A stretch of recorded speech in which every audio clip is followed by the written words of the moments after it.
Ito guys, si Hanya, ayaw niya kumain mag-isa. So, hina-hand feed pa siya. Ang dami na naukain, baka masuka. Ayaw na, babe.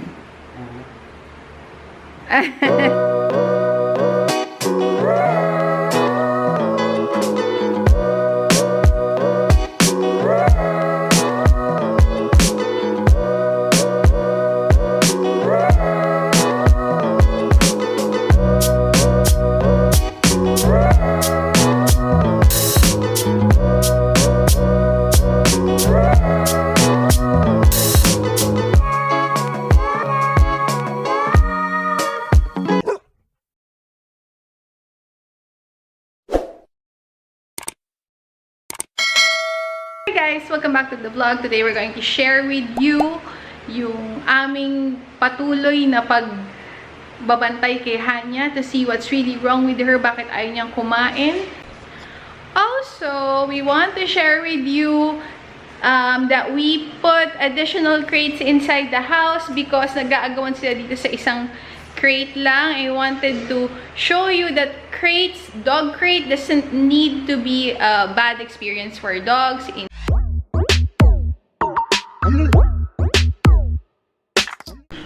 Guys, ito gumagawa si Vlad ng ano. Kasi isa lang yung Barry Kennel namin dito sa loob. Eh, okay lang naman dati kasi nag-share sila. Minsan tatlo sila dyan, minsan dalawa sila dyan, ganyan. Ngayon nandito si Hanya sa loob. Ayaw mag-share ng Barry Kennel. So, yung iba, kamukha ito si Badjaw, tsaka si Katana kagabi, natulog sa sahig. Ayaw silang papasukin doon. So, ito ngayon, nagdagdag si Vlad. Bali, may ano to, sara, tinanggal niya lang muna kasi nga naiipit minsan yung paa dahil gumagalaw-galaw yung cover. Yan. So, yan, patunay na pwede namang hindi takot ang mga dog sa Barry Kennel. You just need to make sure that it's a positive experience for them. Especially pag nagta-travel, no? Napaka-importante ng Barry Kennel sa aso. It keeps them safe while traveling. Pati yung sasakyan mo, hindi ganun ka madudumihan. Kasi some dogs, hindi naman katulad ni Taba na hindi wiwiwi sa sasakyan. Or hindi, paano kung susuka si Taba, minsan nahihilo, nasusuka siya. So, sometimes it spoils yung cover, no? It's important na pagsanay sila, ginagamit nila yung Barry Kennel in a very positive way. Hindi traumatic yung experience for them when we bring them around pagka nagta-travel kami. Yan. So, makita nyo, kamukha ng si Taba. Nandito na, nag-i-inspect ng nag-i-inspect ng kanyang mga lungga. But to them, it's a safe space for them. Lungga for them if they want to be alone. Si Hanya, yun, ayaw niya mag-share. So, okay lang, but we need to add some more dito. Yan. And then, pag kailangan namin, babalik na lang ni Daddy yung kanyang mga gates. Yan.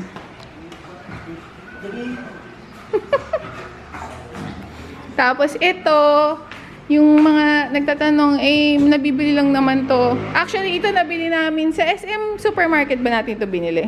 2 for 100, no? Maliit siya, hindi kasing laki nito. Ito sa SM Surplus Shop, 100, I think, parang 180 na yata ito sa Surplus Shop. Yan. So, it's not so expensive para hindi masakit sa dibdib pag pag hindi mo na kayang labahan, kailangan mo na itapon for them. Yan. So, I think we need one more here. Yan, tingnan mo. Yan si Kat. Oh. Si Hanya din. Ayan. Nag-i-inspect. Inaamoy-amoy nila. Hanya. Yan na sila. Isa pa.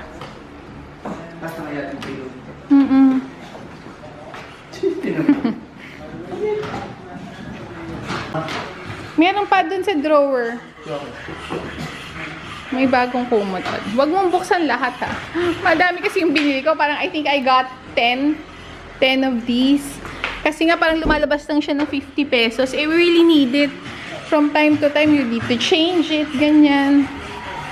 Or sa puppies. Supposedly, gagamitin namin sa puppies eh. But, yun nga, we can also use it for our dogs. So, ayan, di na sila mag-aagawan. 3 na sila, pwede na sila magtigi-tigi. Sabi ko, si Tabashi sleeps here. Prinsesa yun eh. Katabi ni Vlad matulog. Yan. Ayan, di ka na makikick out niya, no, Hanya. Sa floor nga naman sila natulog. Ito guys, si Hanya, ayaw niya kumain mag-isa. So, hina-hand feed pa siya. Ayan, wala namang iba sa kinain niya. Kahapon pa yan hina-hand feed ni Vlad. Yun pa rin naman ang pagkain niya. Kung ano yung pagkain niya na binibigay namin sa lahat ng aso. Kaya lang, kailangan hand feed. O, diba? Prinsesa. Naubos ba niya kahapon?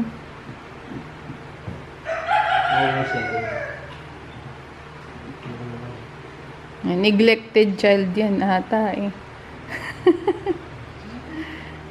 Handfed ni daddy.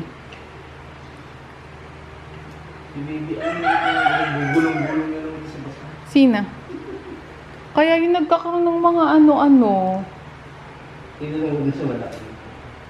Yung mga butlig-butlig, mahilig maggugulong sa dumi. Mapunasan mamaya. Pinaliguan ko yun ng isang araw eh. Oh, ayan, ibang pwesto na naman sila. Iba-iba kayong pwesto. Ayaw na yata? Ang dami na naukain. Baka masuka. Ayaw na, babe. May natira. Pero madami to kanina. May natira yun. Bigay na lang kay, brown. Ay, hindi daw. May siyang pinapataba dun sa likod. Si Yebo. Si Franco pala. Inom ka na, Han. Good girl. Si Madam talaga. Alam niyo, nagugutom naman tong si Hanya. Sa gabi, kamukha kagabi, sinusundan niya ako. Titingin-tingin ka dyan. Kala niya magbibigay akong pagkain sa kanya. Pero actually, binigyan ko siya ng isang pirasong longganisa. Kasi nga, sunod ng sunod. Pero pinakain din naman siya ni Vlad nung gabi. So, ngayon na pinapalaki siya, 2 times a day siya kumakain. So, dahil tapos na kumain si Hanhan, pwede na pumasok tong si Badjao, Badjito, at saka pansin nyo ba, medyo mataba na si Badjito. Asan na si Katkat? Ay, Katkat, madungis ka. Ay, nugasan na daw pala siya ni Daddy. Basa lang. Grabe naman niya si Mami judgmental. Pasok ka na dito? Pasok ka na. Lilipat na daw ni Daddy si Badjito sa kennel. And then si Ponpon tsaka si Dimas yung dito sa loob. Yan. Mataba-taba na si Badjaw, no? Badjito, lagi mo na lang kinakagat yung tenga ni Taba.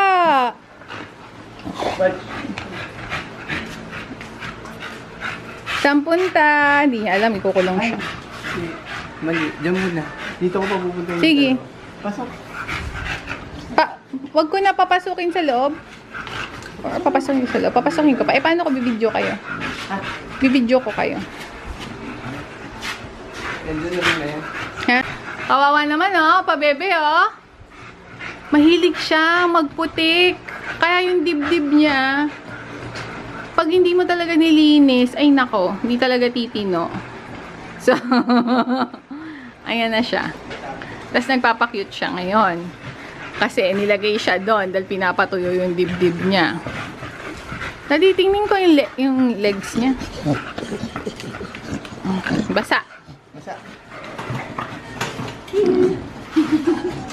Ayan, Wait, dog. parang si Taba, wet dog din. Hey, baba ka na, baby. Lumaltot ka, baby. May pinapasok si Daddy. Akala nila kung bakit. Hindi papasok yan si Taba, talino niyan. Saan ka dyan? Nakalang. Kasi bibidyo ko kayo eh. Dito na lang muna si Badge. Badge. Inside. Inside. Good boy naman, Bajito.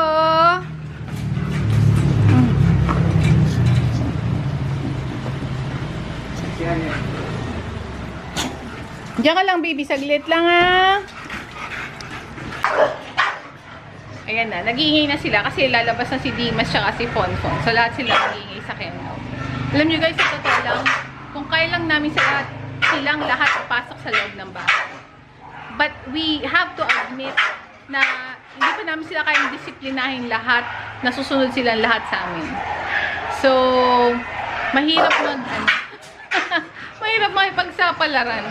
So, right now, what we can do, the best that we can do, yun muna yung ano namin. Yun muna yung gagawin namin. So, with the time that we have, yun din. Ang kamukha niyan, bago mag-work. Ayan na! So, kung makikita nyo, si Fonfon walang tali, pero si Didi meron. Si Didi kasi kumakain ng manok. So, baka manginain ng manok. Sana kung manok namin, kung manok ng kapitbahay. So, ayan sila. Diyan muna sila. Umiiyak na yung mga aso sa likod. Kung pwede lang namin silang, kung hindi lang sila mag-aaway-aaway dito, lahat.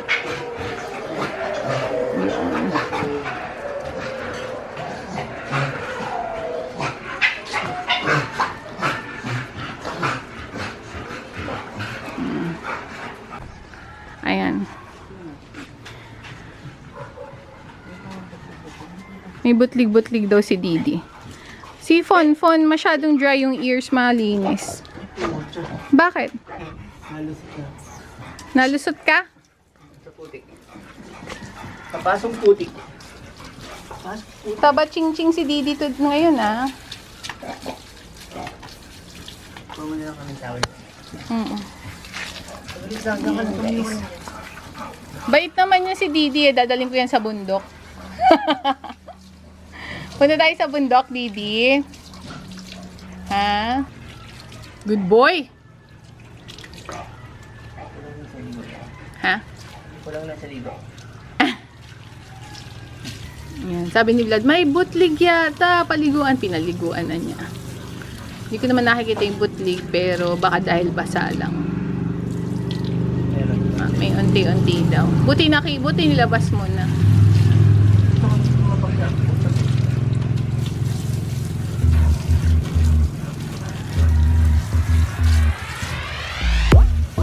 Yan. Pag nakikita niyo yung logo namin, si Didi yun.